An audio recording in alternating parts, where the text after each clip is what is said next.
जी sir, अगर आप basically यहाँ पर ध्यान देंगे तो I3 बराबर आपके पास आएगा V0/R और V2 बराबर आपके पास आएगा V0 plus V0/R into J omega C. तो V2 बराबर आपके पास आ जाएगा V0 इंटू 1 प्लस 1/जे ओमेगा सी आर और I2 बराबर आपके पास आ जाएगा V0/R plus V0/R into 1 plus 1/जे ओमेगा सी आर। तो I2 बराबर आपके पास आ जाएगा V0/R इंटू आ जाएगा बेसिकली 2 प्लस 1/जे omega into C into R और V1 बराबर आ जाएगा V2 प्लस I2/जे ओमेगा सी।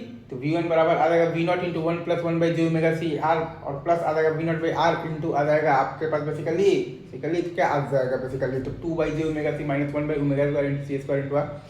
तो V0 बराबर आपके पास आ जाएगा तो V0 इंटू 1 प्लस 3/जे ओमेगा सी आर माइनस 1/ओमेगा square into C square into R square. तो I1 बराबर आ जाएगा आपके पास बेसिकली अगर आप यहाँ पर ध्यान से देखेंगे तो V1/R और प्लस I2। तो I1 बराबर आपके पास आ जाएगा V0/R इंटू 3 प्लस 4/जे omega into C into R minus 1/ओमेगा square into C square into R square.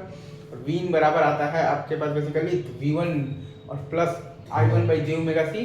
तो आपके पास बेसिकली V बराबर आ जाएगा V0 इंटू 1 प्लस 3/जे ओमेगा सी आर माइनस आ जाएगा आपके पास 1/ओमेगा square into C square into R square और प्लस आ जाएगा V0/R into J omega C into 3 plus 4/जे omega into C into R minus 1/ओमेगा square into C square into R square. तो सॉल्व करेंगे तो V का वैल्यू आ जाएगा आपके पास बेसिकली V0 इंटू 1 प्लस 6/जे ओमेगा सी आर माइनस आ जाएगा 5/ओमेगा square into C square into R square minus आ जाएगा 1/जे into omega cube into C cube into R cube.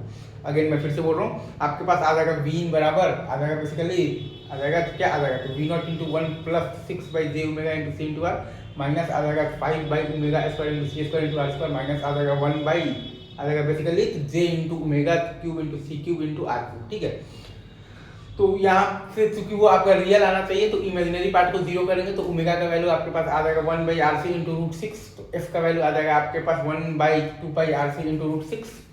अब अगर यहाँ पर बेसिकली आपके पास n का वैल्यू दिया हुआ है 3 है तो 6 है, n है तो 2n आ जाएगा। वो एक आपके पास बेसिकली जनरल फॉर्मूला है, बाकी ये सर्किट बना दिया है। और 1 अगर आप लो पास से मतलब ये फिल्टर की बात करेंगे तो V0/V आता है R/R माइनस आ जाएगा तो J/ओमेगा C। तो 1/1 माइनस J/ओमेगा C R 5 आ जाएगा आपके पास tan इनवर्स 1/ओमेगा C R मतलब कि tan इनवर्स x/r और मॉड अपन निकाल सकते हैं basically omega C R √ of omega square into C square into R square और प्लस 1। बाकी ये आपका ये सर्किट मैंने फिजिकली तो दिखा रखा है तो ब्लॉक डायग्राम के फॉर्म में, जहाँ पर कि A इंटू बी आप ध्यान दीजिएगा का मॉड बराबर है 1 -29 और -1/29 है 1। ठीक है, और एंगल है आपके पास बेसिकली 180 जोड़ेंगे तो 360 डिग्री, क्योंकि हमारे पास जब ओमेगा का वैल्यू हम लोग जब ये रखेंगे ना बेसिकली 1/RC इंटू √6 तो V0/V का वैल्यू आ जाएगा -1/29। ओमेगा का वैल्यू आप जब रखिएगा 1/RC इंटू √6 राइट, तो इमेजिनरी पार्ट तो जीरो आएगा और रियल पार्ट में अगर आप रखिएगा तो वो आ जाएगा आपके पास बेसिकली V0/V का वैल्यू आ जाएगा -1 आ जाएगा बेसिकली 29 राइट।